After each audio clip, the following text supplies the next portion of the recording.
Aujourd'hui, on est avec Laetitia, donc avec qui on a travaillé ensemble dans l'expérience Grandiose. Donc, je ne vais pas vous présenter moi-même qui elle est, elle va le faire. Elle va vous dire comment ça s'est passé pendant les mois où on a travaillé ensemble, notamment sur son business. Ok, très bien. Laetitia, bonjour, je vais te laisser te présenter. Eh ben, bonjour, moi je suis donc accompagnante périnatale avec une spécificité autour du sommeil de bébé et de maman et j'utilise comme outil les huiles essentielles, aussi bien pour le développement de mes accompagnements que pour le développement du coup d'une équipe avec des professionnels qui voudraient créer un revenu secondaire. Alors, ramène-moi au moment juste avant qu'on commence à travailler ensemble, ton business, ton quotidien, à quoi ça ressemble? Ça ressemblait à une course, littéralement, pour tous les côtés. C'est-à-dire que c'était une course de je dois aller là comme objectif dans mon business et en même temps, c'est non négociable, je ne veux pas rogner le temps avec mes enfants. Et du coup, j'étais tout le temps en course. Vraiment, à l'intérieur de moi, c'était comme ça. Et qu'est-ce que tu faisais tous les jours que tu savais au fond de toi que ce n'était pas du tout la bonne direction? Je cherchais une nouvelle méthode. Je changeais de méthode très, très régulièrement. J'ai essayé de surposter sur les réseaux sans avoir une claire stratégie. J'ai essayé d'écrire des messages à mes clientes que pendant une certaine partie de la journée. J'ai essayé de mettre plein de choses sur une to-do list en me disant de 9 à 10 tu fais ça, de 10 à 11 tu fais ça, de 11 à 12 tu fais ça. Et en fait, j'ai accumulé du retard dans tout parce que j'avais l'impression que je pouvais caler 10 choses sur ma to-do list dans une journée de 8 heures. Et selon toi, c'était quoi alors moi, maintenant, j'emploie beaucoup le mot plafond identitaire parce que c'est un peu ce sur quoi on travaille sur Grandiose. C'était quoi ton plafond identitaire, toi, quand tu as commencé, quand tu as démarré avec moi? Comment il se manifestait dans ta vie, du coup, dans ton business? Concrètement, est-ce que tu as des exemples de ça? Bah, moi, je suis éducatrice spécialisée de formation. Donc, j'avais ce truc-là de vouloir. Je mettais beaucoup plus d'intention sur le fait de vouloir changer les choses, accompagner les gens, amener les gens à changer. Et j'avais beaucoup le retour sur l'argent et tout ça. Et pour moi, j'avais cette idée-là que c'était à moi de m'ajuster, de faire mes preuves et d'ensuite pouvoir augmenter mes standards. Non, qu'est-ce qui t'a fait prendre rendez-vous avec moi? Il s'est passé quoi exactement à ce moment-là? Alors, ce qui m'a fait m'inscrire sur ton compte, c'est la méditation de la connasse. Et ce qui m'a fait prendre rendez-vous avec toi, c'est justement le fait que j'avais l'impression que ton accompagnement ne serait pas une énième stratégie, parce que je perdais beaucoup d'énergie. Je suis une très bonne élève et je fais bien les stratégies, mais je suis une très mauvaise élève quand il s'agit de prendre du temps pour moi. Et je sais que je me souviens quand on a eu le rendez-vous où je t'ai dit, de toute façon, les vidéos, je ne vais pas les regarder. Il me faut quelqu'un en one-one qui vienne me dire ça t'a pas fait, ça t'a pas fait, ça t'a pas fait, donc ça peut pas avancer. Donc, c'est vraiment la présence. Ouais. À quel moment de notre travail tu as senti que quelque chose vraiment avait pété? C'est quoi ce moment précis où, je ne sais pas si tu te souviens, moi, je me souviens, un des premiers en tout cas. Ouais, moi, je me souviens aussi. Alors, Là, ça booste, ça change. je sais même plus depuis combien de temps on avait commencé, mais c'était l'été, c'est certain. Et il y a eu plusieurs choses en même temps. Il y a eu une histoire de quand tu m'as dit, OK, on s'en fout du travail et je veux que tu te concentres sur la vie perso. Là, je me suis dit, OK, elle n'a rien compris à ce que je voulais faire. Et il y a eu aussi cette histoire, donc moi je suis dans un marketing de réseau et il y a quelqu'un qui est au-dessus de moi qui est parti dans le marketing de réseau et où je remettais beaucoup mon échec à la situation et où du coup tu m'as tu m'as redonné le pouvoir de ma situation. Et du coup les responsabilités qui vont avec. D'accord. Et donner le pouvoir de la responsabilité qui va avec, concrètement, ça veut dire quoi? Ça veut dire, Un exemple. dans ce cas précis, c'était on arrête d'attendre ce qui se passe au-dessus et d'attendre qu'au-dessus, elle se décide de ce qu'on fait et partir de moi et travailler sur moi et sous moi. D'accord. Alors, ça, c'est une question que j'aime beaucoup. C'est quoi la chose que tu n'avais pas envie de voir et qu'on a quand même été explorer malgré tout? C'est quoi cette chose que tu résistais, tu voulais pas l'effet miroir, dis-moi ce qu'il en est. L'intérêt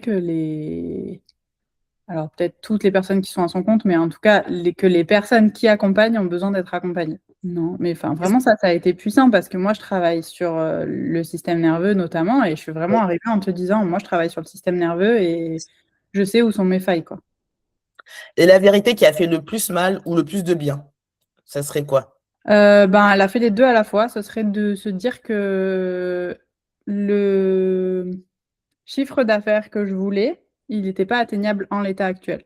Donc, qu'est-ce qui t'a. Donc, ça, c'est la vérité qui est arrivée en cours de coaching, on va dire. Ouais, mais en fait, ça a fait à la fois du bien et à la fois ça a été difficile parce que bah, voilà, c'est difficile de se dire, ben, ok, j'avais misé tant pour atteindre ça, un peu ce truc idyllique de j'ai pris un coaching donc je vais y aller. Et en même temps, ça a fait du bien parce que ça a fait redescendre beaucoup de pression et de laisser la place à d'autres choses. Tout à l'heure, tu disais un truc, tu disais que je t'ai dit, on ne travaille pas sur ton business, on ne travaille pas sur les stratégies. Repose-toi, prends soin de toi. Et je me souviens qu'il y a aussi tout un pan où on travaille un peu sur les limites et la manière de dire non. Tu peux m'en dire un peu plus sur sur ce truc qu'on a pété et comment ça a fait chez toi? Qu'est-ce que ça a généré?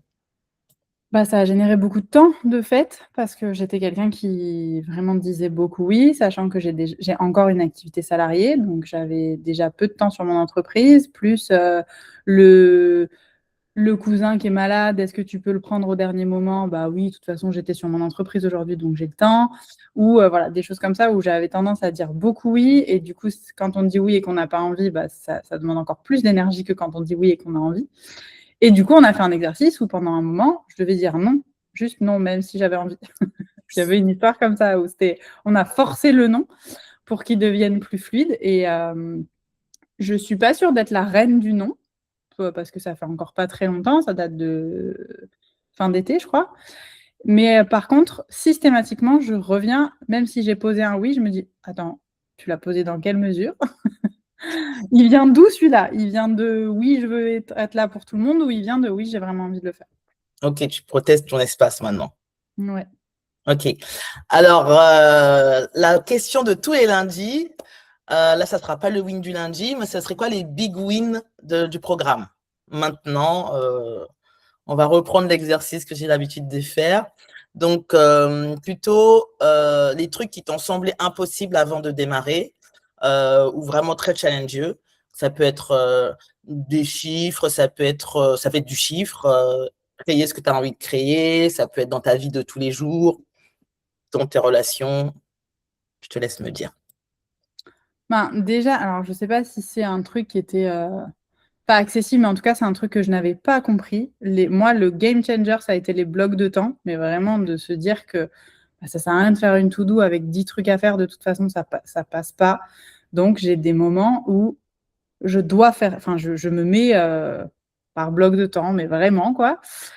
Et où du coup, bah, ça va aussi avec le nom, parce que du coup, la cliente qui veut absolument le mardi matin, si le mardi matin, je suis en création de contenu, bah, je suis en création de contenu. Et si elle a vraiment envie que je l'accompagne, eh ben, elle viendra le jeudi après-midi. Bravo, j'adore. Mais du coup, ça entraîne aussi le fait que ça a été ensuite possible pour moi de vendre des offres à des prix qui n'étaient pas atteignables avant. Donc déjà, de plus chiffrer ma présence et d'en parler en toute légèreté et d'avoir moins d'attente de je veux cette cliente absolument, même si elle ne peut pas payer autant, quoi. Bravo. On a quand même fait, je crois, plus que x3 sur le prix de la Ah ouais, prestation. oui, complètement. Donc, On est... ça, c'est vraiment le fait de valoriser son offre et son travail et aussi l'aide, finalement, la solution, parce qu'on parle souvent de services, de prestations, mais c'est une solution qu'on apporte à des personnes. Donc, ça, c'était un grand moment de pouvoir aller vers ce gap-là. Et dans ton quotidien, donne-moi des exemples précis ou des situations récentes où peut-être tu as réagi différemment par rapport à comment tu aurais réagi avant. Ben, déjà, mon téléphone est sur off de 16h à 20h. Yes. Et du coup, je suis vraiment avec les enfants.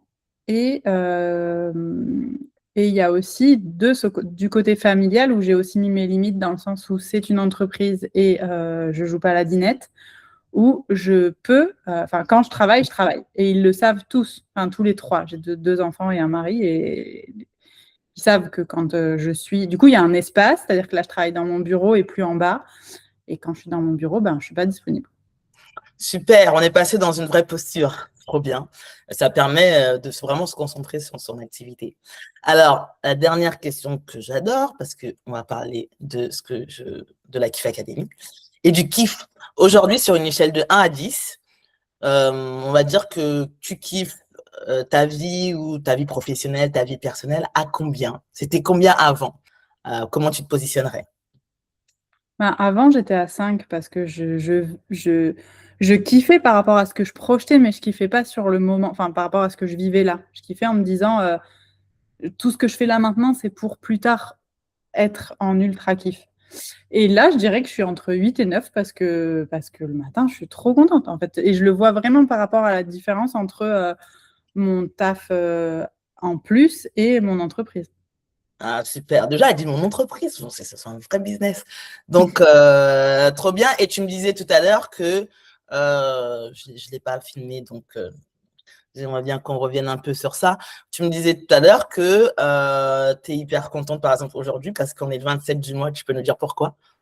Parce qu'on est le 27 du mois et que je ne suis pas explosée de fatigue. Et voilà, j'étais quelqu'un de très cyclique avec beaucoup de motivation en début de mois. En milieu de mois, je commençais à voir que les objectifs étaient de moins en moins atteignables. Et en fin de mois, je finissais sur les rotules avec chaque fin de mois, je crois qu'entre le 20 et le 30, normalement, j'avais envie d'arrêter à peu près 5 ou 6 fois. Et là, on est le 27 et je suis en pleine forme. Ah bon, putain, on a pété pas mal de choses. Et si tu devais dire une seule chose à une femme qui te ressemble, il y a 6 mois, et à une femme qui hésite encore à travailler avec moi, tu lui dirais quoi?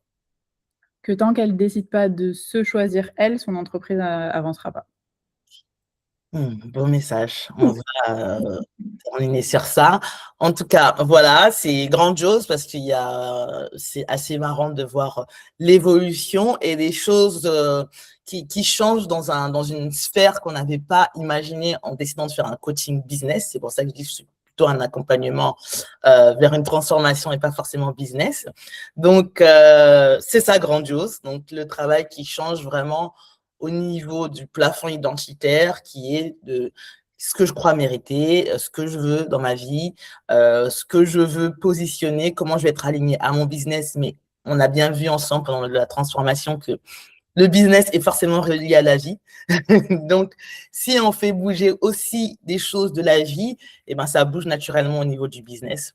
Donc, merci beaucoup de m'avoir consacré du temps. S'il y a le dernier mot, le mot de la fin, qu'est-ce que tu nous dirais?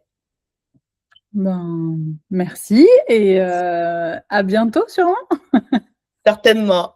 Ok, merci à toi.